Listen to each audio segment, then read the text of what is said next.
and if any confusion, so you can discuss detailed deliberations in JPC. So already government is going to do. प्रश्न ये है कि श्री नित्यानंद राय जी द्वारा प्रस्तुत प्रस्ताव को स्वीकृत किया जाए। जो सदस्य प्रस्ताव के पक्ष में हैं वो हाँ कहें,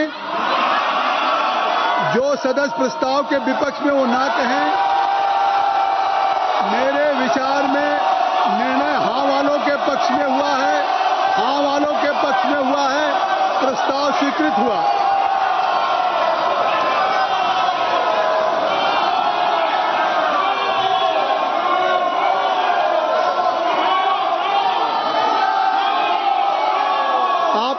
मुझे अगर आपसे अनुरोध है कि आप लोग सब लोग अपनी अपनी सीट पे चलिए।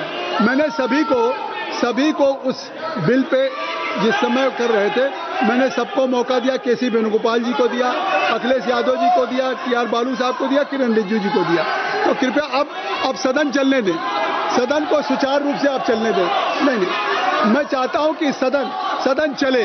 अब देखिए, अगर मैंने मौका नहीं दिया होता तो मैं कहता, तो इसलिए मैं जो सभा की कार्रवाई 3 बजे तक के लिए स्थगित करता हूं। मैं चाहता हूं कि सदन चले,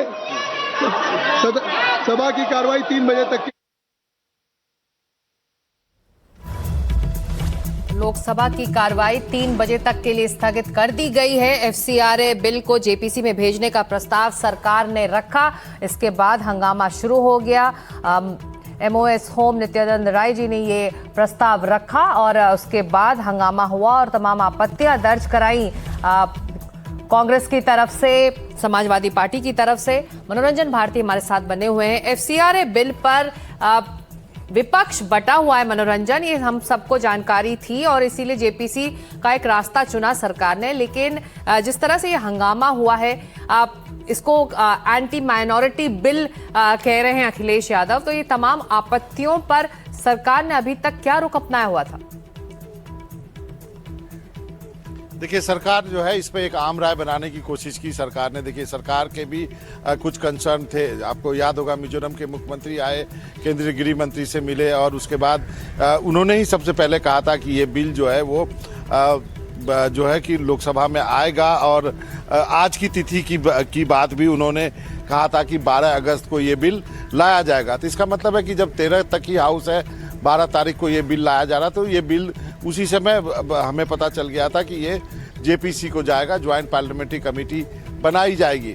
विपक्ष में ये कोशिश की थी कि इस बिल को और डिले कर दिया जाए। आपको ये बता दूं कि ये बिल जो है पिछले जो सत्र था, बजट सत्र, उसमें ही पेश कर दिया गया था। अब ये बिल जो है जेपीसी को रेफर हो चुका है। 20 लोग जो आएंगे लोकसभा से और 10 सांसद आएंगे राज्यसभा से। चूंकि सरकार की संख्या ज्यादा है तो सरकार की मेजॉरिटी भी जेपीसी में रहेगी और जेपीसी जो है अगला सत्र जो होगा उसके पहले हफ्ते में इसकी रिपोर्ट जो है वो सरकार पेश करेगी। लेकिन अब देखना है कि विपक्ष इस जेपीसी का हिस्सा बनता है या नहीं बनता है, क्योंकि विपक्ष जो है इस बिल का आपने देखा किस तरह से कांग्रेस के तरफ से भी, समाजवादी पार्टी के तरफ से भी इसका पूरा विरोध किया गया। अब यदि विपक्ष इसका हिस्सा बनता है तो उसको देखना होगा, क्योंकि एक और जेपीसी बनी हुई है जिसमें विपक्ष जो है हिस्सा नहीं बना है। हालांकि उसकी रिपोर्ट आने वाली थी इसी सत्र में, उसको टाल दिया गया। अब देखना यह है कि जो एफसीआरए बिल है या इसकी जेपीसी में विपक्ष जाता है या नहीं जाता है। बिल्कुल, ये बड़ा सवाल बना हुआ है और एफसीआरए बिल को जेपीसी में भेजने का प्रस्ताव सरकार ने रखा, जिसे पारित कर दिया है लोकसभा में। सुन लेते हैं इस दौरान संसदीय कार्य मंत्री किरण रिजिजू ने सदन में क्या कहा।